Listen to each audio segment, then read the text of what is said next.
तो वहीं उत्तर प्रदेश विधानसभा अध्यक्ष सतीश महाना की अध्यक्षता में विधान भवन में बिजनेस एडवाइजरी कमेटी की बैठक आयोजित की गई। बैठक में मुख्यमंत्री योगी आदित्यनाथ ने भी हिस्सा लिया। इस सर्वदलीय बैठक में आगामी बजट सत्र की कार्ययोजना पर चर्चा की गई। उत्तर प्रदेश विधानसभा का बजट सत्र 9 फरवरी सोमवार से शुरू होगा। पहले दिन राज्यपाल आनंदीबेन पटेल दोनों सदनों को संयुक्त रूप से संबोधित करेंगे। बैठक में संसदीय कार्य मंत्री सुरेश कुमार खन्ना सहित कई मंत्रियों और विपक्षी दलों के नेता भी मौजूद रहेंगे।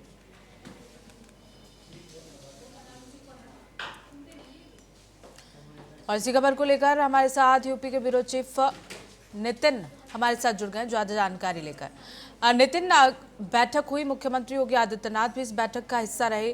कल से विधानसभा सत्र शुरू होने जा रहा है, इसे लेकर क्या कुछ रणनीति तैयार की गई है और कौन कौन से मुद्दे जो है वो पटल पर रखे जा सकते हैं?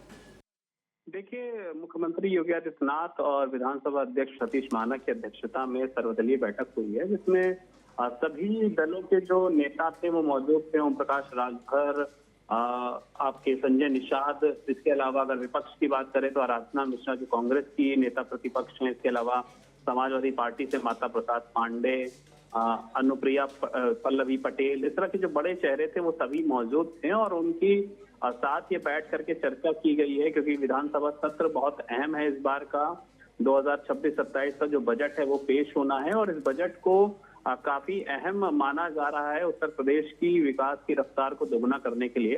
तो ऐसे में ये बैठक काफी अहम थी और इसमें रूपरेखा तैयार की गई है कि कल से जो चर्चा होगी बजट सत्र को लेकर, क्योंकि पहला दिन राज्यपाल का अभिभाषण होना है और जो शोक संदेश है वो पढ़े जाने हैं, लेकिन उसके पहले समाजवादी पार्टी की तरफ से पूरी तैयारी की गई है कि कुछ भी कोर कसर ना छोड़ी जाए और कैसे भी हो सकता है उस तरीके से उत्तर प्रदेश सरकार का विरोध किया जाए।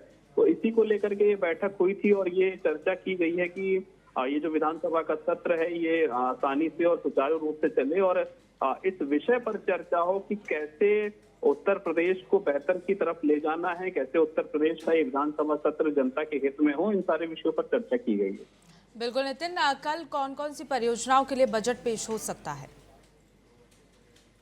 देखिए, कल कोई बजट पेश नहीं होगा। कल सत्र का पहला दिन है और इस सत्र के पहले दिन राज्यपाल का अभिभाषण है। उनके अभिभाषण के बाद सदन को स्थगित कर दिया जाएगा। उसके बाद परसों से सुचारू रूप से कार्रवाई होगी और 11 तारीख को जो बजट है वो उत्तर प्रदेश सरकार की तरफ से पेश होना है। इस बजट को 9 लाख करोड़ रुपए तक का बताया जा रहा है, जिसको उत्तर प्रदेश के अलग अलग मदों में देखा जाए तो कृषि के लिए भी, युवाओं के लिए भी, रोजगार के लिए भी, इंफ्रास्ट्रक्चर के लिए भी, हेल्थ के लिए भी, कई सारे जो प्रमुख विषय हैं उत्तर प्रदेश के विकास की रफ्तार को आगे बढ़ाने के लिए इन सारे विषयों को सजो करके ये बजट बनाया गया है। पिछली बार से बड़ा ये बजट होगा और काफी अहम जो प्रमुख बिंदु उत्तर प्रदेश के इंफ्रास्ट्रक्चर से जुड़े हुए हैं, युवाओं के रोजगार से जुड़े हुए हैं, कृषि से जुड़े हुए हैं, उनको 11 तारीख को बजट के जरिए पेश किया जाएगा। फिलहाल कल पहला दिन है, सपा और विपक्ष की तरफ से विरोध प्रदर्शन होगा तो दूसरी तरफ राज्यपाल अभिभाषण देंगी और शोक संदेश पढ़े जाएंगे। बिल्कुल,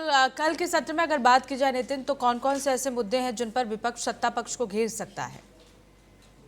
देखिए, कल की अगर बात की जाए तो जाहिर सी बात है, कल सत्र शुरू होने से पहले ही उम्मीद जताई जा रही कि विपक्षी दल प्रदर्शन करने वाला है और आज अखिलेश यादव अपने सभी विधायकों के साथ इस वक्त सपा कार्यालय पर बैठक भी कर रहे थे। वो रूपरेखा समझा रहे हैं कि मुद्दों को लेकर के सरकार है, कैसे सरकार को ये बताना है कि कौन कौन से ऐसे प्रमुख मुद्दे हैं जिन पर सरकार को ज्यादा फोकस करना चाहिए, चाहे वो कानून व्यवस्था की बात की जाए, कोडिन तबसीरत की बात की जाए या फिर दूसरे जो प्रमुख मुद्दे हैं उत्तर प्रदेश से जुड़े हुए, उन सारे मुद्दों को लेकर के जनता के बीच ये विपक्षी दल जो है वो आएगा। कल से ही शुरू होगा ये प्रोटेस्ट।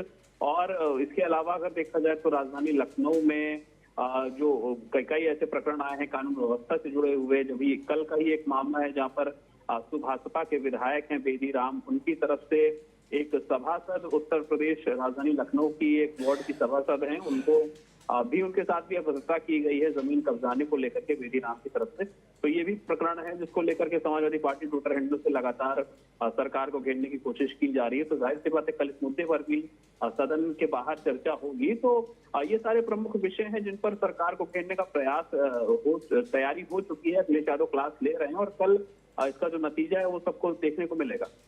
जी चलिए, ठीक है नितिन, बहुत बहुत शुक्रिया तमाम जानकारी साझा करने के लिए।